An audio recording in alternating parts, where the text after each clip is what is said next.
Not happy. Not happy. Somebody needs to speak some plain truth about this. It's my time. Let's do it. So here's the deal, people.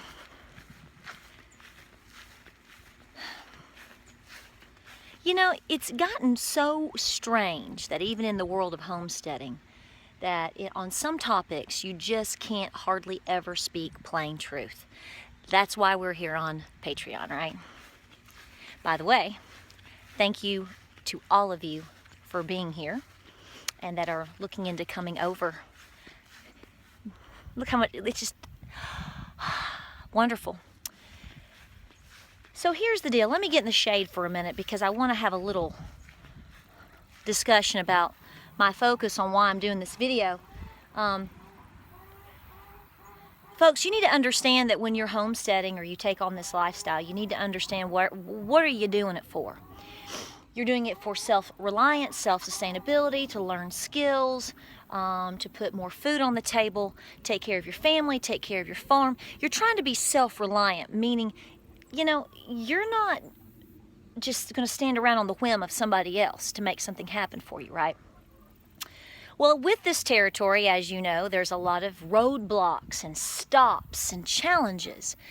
Predators are a major issue for many of us, whether we are up on a mountaintop or whether we are even semi-urban, right? Okay? And a predator can come in many forms. It can be your neighbor's dog. It can be a simple possum, a fox, a mink.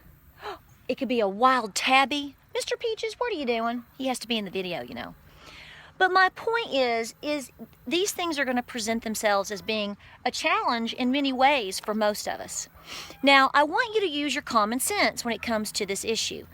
I am not telling you right now to go pack up arms and go head out to the wild forest back there and start hunting down possums or a fox today. But what I am telling you is you need to use your head in terms of, do you really want to proactively attract these things to your farm? I'm going to leave it right there. If you have poultry, chickens, ducks, guineas, geese, small animals such as, like me, my doelings, oh my goodness.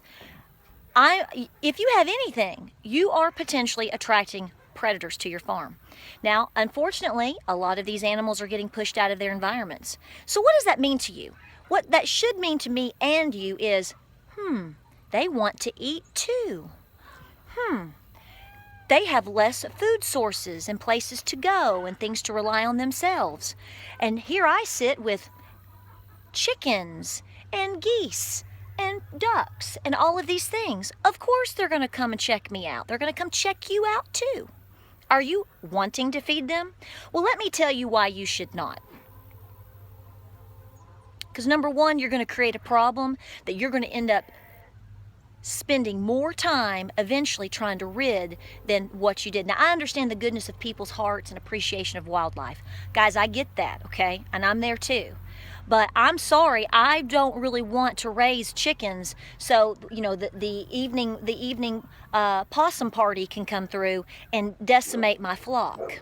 Okay, you don't need to be homesteading because you're going to go so backwards in the hole, you're going to be in financial debt because all you're doing is walking around feeding the possums. While I get the problem and I'm sympathetic to any animal and wildlife, at the same time, do you know that it's in a lot of places and states and counties and different, you might want to check your area. Are you a wildlife rehabilitator? I doubt you are, in most cases that are watching the video. So you might want to look into the legal issues in terms of, are you trying to raise fox and taking in the possums and doing all those things? You could run into some legal issues, and I have never been one to go against the grain in terms of your restrictions and the law on your homestead. I've spoken about that many times, and I will continue to. You need to also investigate and understand these animals are not domesticated. Okay, okay. If you put a big shark tank out here in your, if you put a big shark tank right out here, let's just pretend we're SeaWorld right here, and I've got a big old tank, and we're acting like we're Jaws 3, and I bring in a great white shark, and you know, I feed him every day, and oh, watch him swim, and ooh, he's so calm.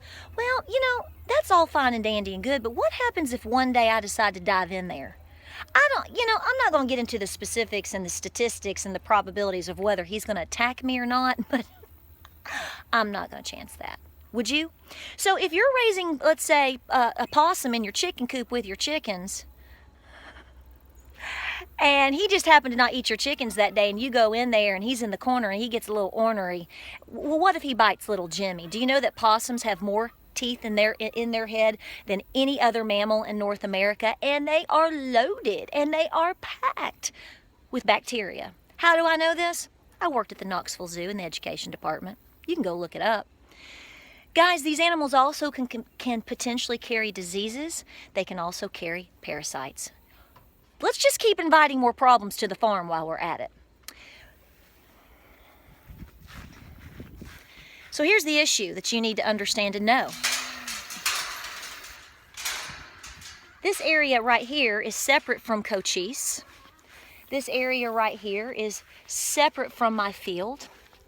And I have a chicken for the past 2 days in the evening that has come through.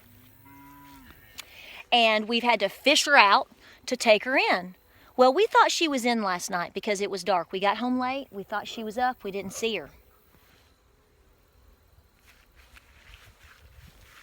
There's the remains of her guts right there. Yeah, right there. We have a possum issue. It could possibly be a raccoon. But what I'm trying to tell you is it's time to set a trap. And I will relocate this animal. I'm not out on a witch hunt for this animal today. I understand what it's doing and why it's doing it, and it's unfortunate. But what I want to really drive home to you is that there is a misunderstanding and a misrepresentation of what these animals in reality will do to your farm, can do to your farm, and frankly will do to you. I don't know if you've ever been cornered in a coop with a possum before. I have. Sure have. And they will react, and they will go to instinct, and they will bite you if you present an opportunity. Come on, Mr. Peaches. You're such a predator. He's a predator. They can be. Your neighbor's cat? Yeah, it could potentially be a predator. I just want people to use their heads, y'all. And I think we're seeing a lot of issues arise on farms and with people and new generations of homesteaders because we have been so disconnected to the reality of what are all of these things that are happening, okay? So I want to prepare you for the idea that life and death on a homestead is always a very real thing, right? Absolutely.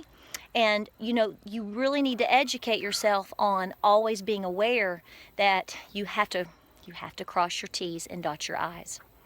So this was a situation where the girl got out, was in the side garden area.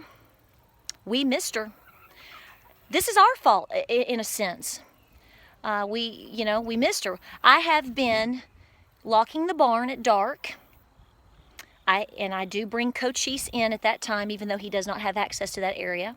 And I have been actively opening my barn late in the morning because that is the third chicken that I have lost to this predator since August 21st, the day of the eclipse. And it's time to take action. So I just want to speak on this today. I have thought about making a video about it before. This animal is active in terms of being very crafty and getting in. Could be a raccoon. But we're thinking possum based upon old Fred's assessment and what he has seen. And taking off the head, eating out the cavity, leaving the rest behind is what we're seeing. It's not a takeoff situation. They're all very consistent. It even took down Van, my large rooster, who is the large black rooster that was basically like my mascot.